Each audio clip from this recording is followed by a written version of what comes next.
백두산 전설.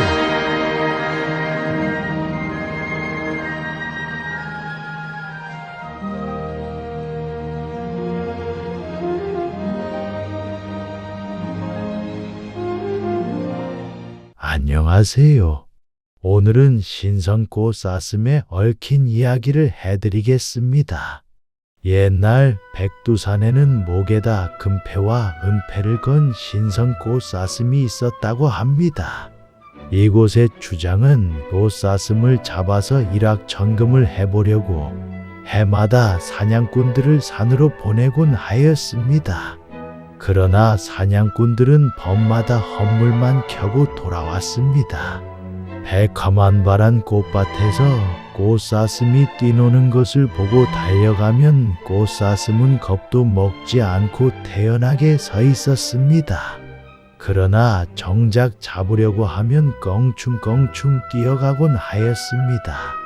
그래서 활을 쏘면 화살이 꽃사슴을 피하였습니다. 그때 백두산에는 이름이 대걸이라는 총각이 살고 있었습니다. 어릴 때 부모를 잃고 대를 이어 종살이를 하는 그는 나이 30이 되도록 장가도 들지 못하였습니다. 하루는 그가 깊은 골짜기로 들어갔다가 함정에 빠진 새끼사슴을 발견하였습니다. 그는 함정 속에 뛰어들어 새끼사슴을 구원하였습니다. 함정에 며칠이나 갇혀 있었는지 새끼사슴은 비칠거리며 바로 서지도 못하였습니다. 측은한 생각이 든 대걸 총각은 새끼사슴을 안고 샘물터를 찾아갔습니다.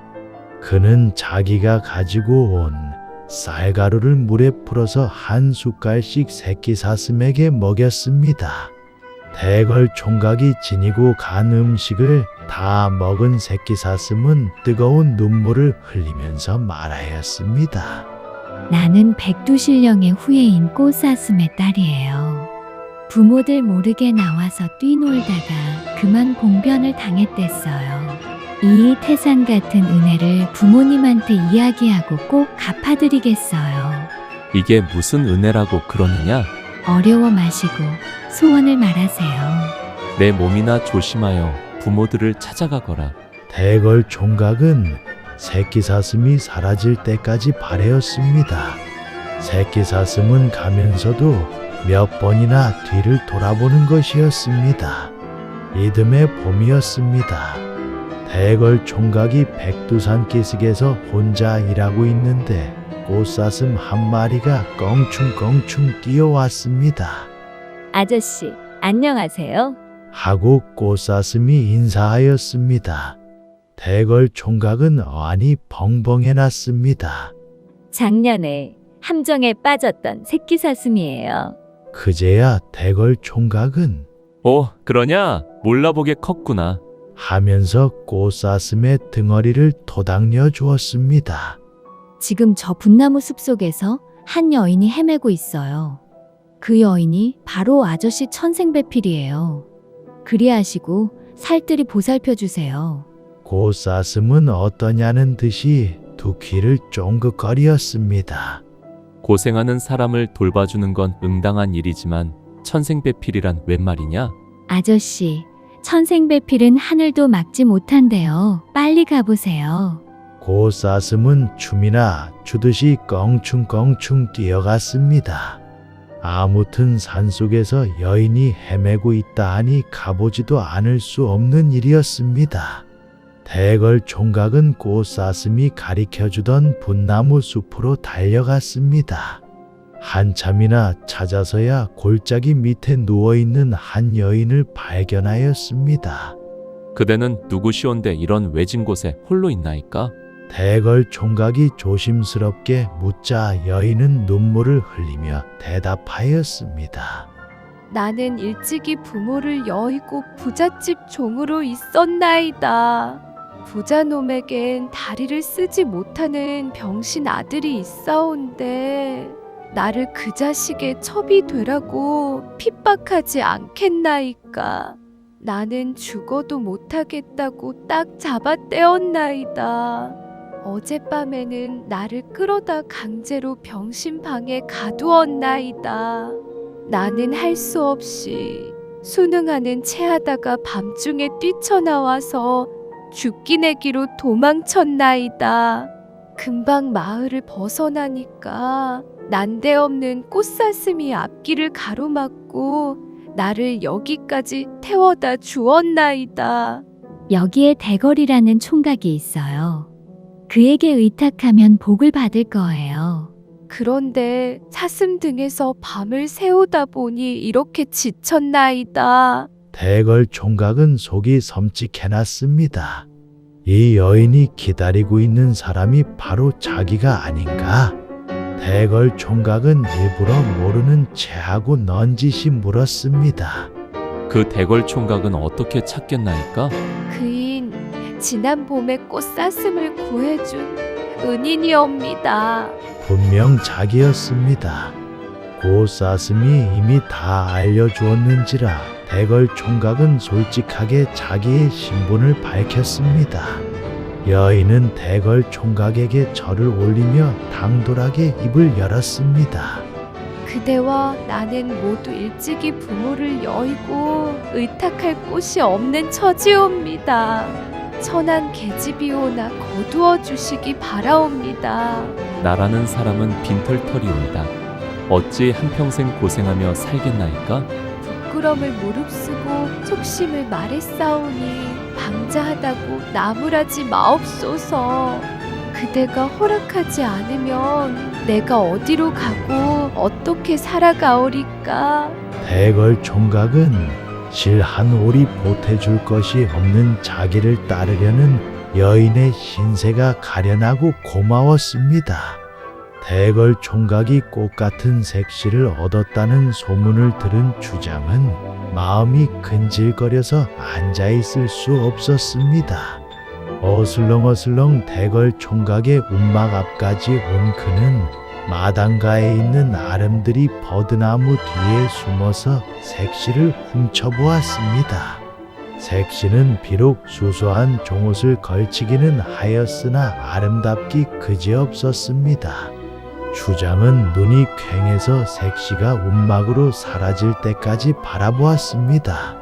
당장 빼앗아가고 싶은 생각이 불길처럼 일었으나 소문이 시끄러워 꾹 참았습니다. 이튿날 주장은 대걸을 불렀습니다. 대걸이 오자마자 주장은 발광하였습니다. 내 이놈! 정신이 있냐? 우리 집에 와서 20년이 넘도록 공밥을 처먹으면서도 조상이 물려준 빚은 한 입도 갚지 않고 그 주제에 색시까지 얻어들여 주둥이가 하나 더 늘어났으니 빚도 늘겠지. 당장 빚을 물어. 그렇지 않으면 신선 꽃사슴을 잡아 바치든지 색시를 바치든지 해. 맑은 하늘에서 내려치는 벼락이라 대걸은 눈앞이 캄캄해놨습니다. 신선꽃 사슴을 어떻게 잡으며 색시는 또 어떻게 바친단 말인가? 그는 입을 꾹 다물고 응답하지 않았습니다. 사흘 내에 집행하지 않으면 이놈의 맛을 보여주겠다. 주장은 옆구리에 찬 칼집을 두드리면서 소리쳤습니다. 어느 영이라고 거절하랴. 종이라면 팔이 잡듯 하는 주장이 아닌가. 대걸이 이날 이때까지 살아남은 것도 남보다 힘이 장사여서 부려먹기 좋아서이기 때문이었습니다. 집으로 돌아온 대걸은 벙어리 냉가슴 앓듯 혼자 속을 썩였습니다. 낭군의 기색이 좋지 못한 것을 본 색시는 머리를 숙이고 물었습니다. 무슨 일이 있었기로 그러하옵니까? 그가 무슨 방법이 있으랴 싶어서 대걸은 대답은 하지 않고 한숨만 쉬었습니다. 낭군님, 우리 언약을 맺을 때 살아도 같이 살고 죽어도 같이 죽으면서 인생고락을 함께하자고 맹세하였사온데 무슨 영고가 났사옵기에 홀로 속을 썩이오이까? 대걸은 할 수 없이 자초지종을 이야기했습니다. 무슨 수로 사흘 안으로 빚을 갚는단 말이오. 팔자도 기박하지. 그는 구들장이 꺼지게 한탄하였습니다. 대걸의 말을 듣고 색시는 겁에 질려서 몸을 오들오들 떨었습니다. 마치 그 누가 당장 빼앗아가기라도 하는 듯 하였습니다. 그들은 밤을 새며 눈물을 하염없이 흘렸습니다. 하소연할 곳이 없는 그들의 눈물은 한탄과 증오, 비애와 비분의 상징이었습니다. 어떻게 하면 고비를 넘길까 하고 궁리하던 색시는 눈물 범벅이 된 얼굴을 들고 말했습니다. 난구님, 꽃사슴한테 찾아가서 도움을 받을 수밖에 없사옵니다. 별 수 없는 그들은 백두산에 가서 신선 꽃사슴을 찾았습니다. 구명은인을 만난 꽃사슴은 여간만 반가워하지 않았습니다. 그들은 연분을 맺어준 꽃사슴에게 인사를 올리고 찾아온 일을 이야기하였습니다. 근심도 하지 말아요.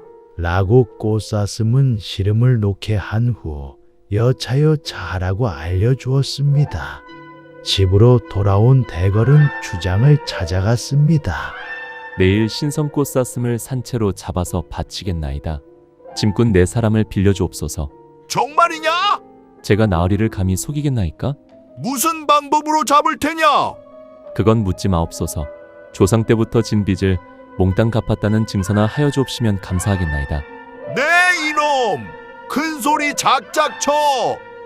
잡아오지 못하면 색시는 내 거다! 알만하냐? 장부일원이 중천금이라는데 어찌 한 입으로 2가지 말을 하겠나이까? 좋다! 문서장을 만들고 서로 담보하자! 여봐라! 문서장을 써올려라! 문서장은 인차 작성되었습니다. 서로 대방의 담보서를 품에 간직하였습니다. 대걸의 색시는 떼먹은 거라고 생각한 주장은 절로 너털웃음이 나왔습니다. 신성꽃 쌌음 고운 색시가 모두 제 소나기로 들어오게 될 것이 아닌가? 이튿날 주장의 짐꾼들은 대걸을 따라서 백두산으로 올라갔습니다. 하얀 붓나무들이 꽉 들어선 기슭에 신선 꽃사슴이 서 있었습니다.